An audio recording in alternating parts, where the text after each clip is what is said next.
کوم انسان چې د الله د رضا د پاره په اخلاص باندې توبه وباسي نو بیا رب ذوالجلال دغه توبه وستون کې انسان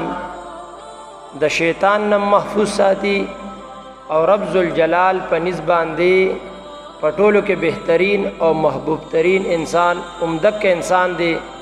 چې هغه د الله جل جلاله په دربار کې په اخلاص باندې توبه وباسي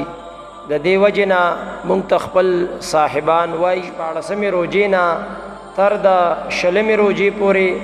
16 رمضان نه تر 20 رمضان المبارکه پورې تاسو ځان سره